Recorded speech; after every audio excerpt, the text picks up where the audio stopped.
আসসালামু আলাইকুম ওয়া রাহমাতুল্লাহি ওয়া বারাকাতুহু। আমি মোহাম্মদ আবুল সরকার মানিকগঞ্জ। মহান আল্লাহ তাআলার দরবারে লাখো কোটি শুকরিয়া আদায় করি এই জন্য যে আজ প্রায় 5 মাস পরে কাশিমপুর কারাগার থেকে মহান আল্লাহ তাআলার দয়া ইচ্ছায় জামিনে মুক্তি পেয়ে আপনাদের সাথে দুটি কথা বলার সুযোগ পেয়েছি। দর্শক, বেশ কয়েক মাস আগেই আপনারা জানেন এই বাউল শিল্পীকে গ্রেফতার করেছিল। কেন গ্রেফতার করেছিল? সে আল্লাহকে নিয়ে ব্যঙ্গ করেছিল, সূরা নাসকে নিয়েও ব্যঙ্গ করেছিল। এরপরে তার নামে একটা মামলা করেন। আল্লাহকে অবমাননা করেছে, সূরা নাসকে অবমাননা করেছে। তারপর তাকে গ্রেফতার করেছিল। প্রায় 5-6 মাস এই ব্যক্তিটা জেলে ছিল। সে জামিনে মুক্তি পেয়েছে। মুক্তি পাওয়ার পর এই প্রথমবার তিনি লাইভে এসে অগ্নিঝরা বক্তব্য দিয়েছে। তার 5টা মাস কিভাবে সেখানে কাটলো, সে কিভাবে জামিনে মুক্তি পেয়েছে, সম্পূর্ণ কথা তিনি লাইভে এসে প্রকাশ করেছে। আমি আপনাদের মাঝে সম্পূর্ণ কথাগুলো শোনাচ্ছি। অবশ্যই এই বাউল শিল্পী আবুল সরকারের সম্পূর্ণ কথাগুলো শুনে আপনাদের মূল্যবান মন্তব্য দর্শক কমেন্ট বক্সে কমেন্ট করে জানাবেন।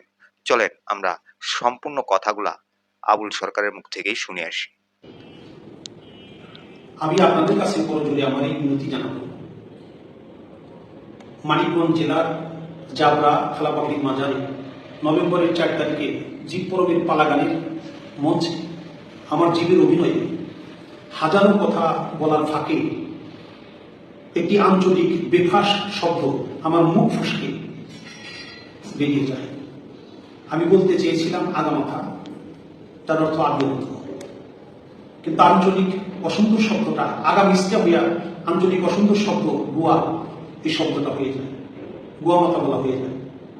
যে কারণে আপনারা ধর্মপ্রাণ মুসলমান আশেকান জাকেরা সবাই আমার প্রতি কষ্ট পেয়েছে।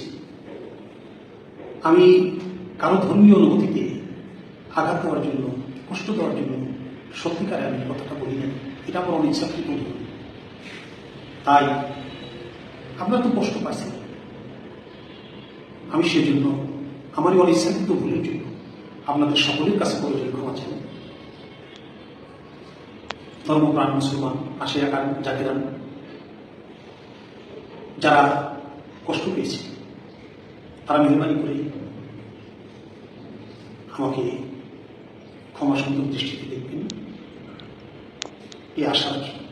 দর্শক, এই যে আবুল সরকারের কথাগুলা শুনেছেন, তিনি কিভাবে জামিনে মুক্তি পেয়েছে, জেলখানায় কিভাবে ছিল, তার কথাগুলো আপনাদের কাছে কেমন লেগেছে সেটা আপনারা কমেন্ট বক্সে কমেন্ট করে জানাতে ভুলবেন না। আর তার জামিনে কে খুশি হয়েছেন, আবার কে কোনভাবে নিচ্ছেন তার জামিনটা অবশ্যই কমেন্ট বক্সে কমেন্ট করে জানাতে ভুলবেন না। ভিডিওটা সর্বোচ্চ পরিমাণ শেয়ার করে সবাইকে দেখার সুযোগ করে দিবেন। ভালো থাকবেন সবাই। আসসালামু আলাইকুম।